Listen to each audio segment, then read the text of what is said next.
Brown sugar সহ মালদার কালিয়াচকের দুই ব্যক্তিকে গ্রেপ্তার করল দিনহাটা থানার পুলিশ। বৃহস্পতিবার দুপুরে দিনহাটা থানায় সাংবাদিক বৈঠক করল দিনহাটা মহকুমা পুলিশ আধিকারিক ধীমান মিত্র। জানা গেছে, বেশ কিছুদিন আগে দিনহাটার পুটিমারি এলাকার মিলন রহমান নামে এক ব্যক্তিকে গ্রেপ্তার করে দিনহাটা থানার পুলিশ। ধৃতের কাছ থেকে ফেন্সিডিল উদ্ধার করে পুলিশ। এরপরেই তাকে জিজ্ঞাসাবাদ করে পুলিশ জানতে পারে তার শ্বশুরবাড়ি কালিয়াচক।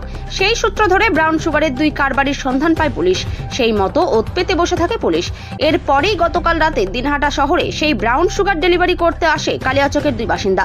তখনই দিনহাটা থানার পুলিশ শহরের ৯ নম্বর ওয়ার্ড থেকে দুজনকে গ্রেপ্তার করে। জানা গেছে, সাইদুল ইসলাম ও সালাম শেখ নামের কালিয়াচক এলাকায় দুই বাসিন্দাকে গ্রেপ্তার করে পুলিশ। ধৃতদের কাছ থেকে ১৮০ গ্রাম ব্রাউন সুগার উদ্ধার করে। তার আনুমানিক বাজার মূল্য প্রায় ৬ লক্ষ টাকা বলে জানা গেছে। এদিন ধৃতদের কোচবিহার এনডিপিএস আদালতে পাঠালো পুলিশ। আমাদের একটা ড্রাইভ বহুদিন থেকে চলছে। এর মধ্যে আমরা দুজন এখানে যারা ড্রাগের ব্যবসা করতো, এই ব্রাউন সুগার বা হেরোইনের ব্যবসা যারা করতো, এরকম দুজনকে আমরা অলরেডি অ্যারেস্ট করেছিলাম, মিলন এবং মতিয়ার। তাদের এগেনস্টে যা এনডিপিএস এ আমরা মামলা করেছি এবং তারা এই মুহূর্তে জেল কাস্টাডিতে আছে। তাদের কাছ থেকে আমরা তাদের মোবাইল দেখে এবং তাদেরকে ইন্টারোগেট করে আমরা জানতে পারি এরা যে এই মালটা নিয়ে আসছে মালদার কালিয়াচক থেকে, এবং কারা নিয়ে আসছে সেটাও আমরা ট্র্যাক করতে পারি।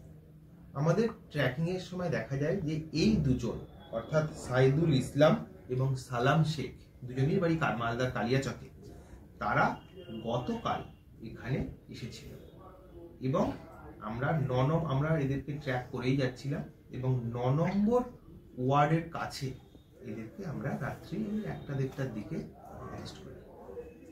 কি পরিমাণ মাল উদ্ধার হয়েছিল? টোটাল ১৬৯ বোধহয় না, টোটাল ১৮০ গ্রাম মতো আর কি, যেটা বাজার মূল্য মিনিমাম ৬ লাখ টাকা। স্যার, প্রাথমিক স্তরে জিজ্ঞাসাবাদ করে কিছু পাওয়া গেল? এরা এর আগে ৩-৪ বার এইখানে এসছে, দিনহাটা এসছে, এবং এরা মিলন এবং মতিয়ার এদেরকেই মেন এই ব্রাউন সুগারগুলো সাপ্লাই করতো, যারা আবার এখানে বিভিন্ন ইয়ং জেনারেশনের কাছে এগুলো বিক্রি করে ইয়ং জেনারেশনের প্রভূত ক্ষতি সাধন করছিল। কোথাও শোনা যাচ্ছে যে কলেজ পড়ুয়াদের মধ্যে তারা আর কি সাপ্লাই করছিল। ইয়ং জেনারেশন বলতে তো পুরোটাকেই বোঝায়, এবং সেই জন্যই আমাদের এই ড্রাইভটা এত জরুরি ছিল এবং আমরা এত বেশি ইম্পর্টেন্স দিয়ে এই ড্রাইভটাকে দেখেছিলাম। কারণ আমরা সবাই জানি ড্রাগের নেশা সর্বনাশা, ছোট থেকে আমরা প্রবন্ধ লিখে আসছি, কিন্তু সেটাকে কার্যক্ষেত্রে বাস্তবায়িত করবার জন্যই আমাদের এই প্রয়াস ছিল এবং সেখানে আমরা সফল হয়েছি। আশা করছি এরপরে দিনহাটায় এই ব্রাউন সুগার, হেরোইন এইসবের অত্যাচার কিছুটা হলেও কমবে, যদিও আমাদের এটা এখনো আমাদের সবসময় জারি আছে আমাদের এই প্রয়াস। স্যার, বারবার দেখা যাচ্ছে দিনহাটায় গাঁজা উদ্ধার হচ্ছে, ফেন্সিডিল, এবার ব্রাউন সুগার, কোথাও কি মনে হচ্ছে এটা পুলিশের বড় সাফল্য? অবশ্যই, সেটা তো আপনারা বলবেন, আমি কি বলবো।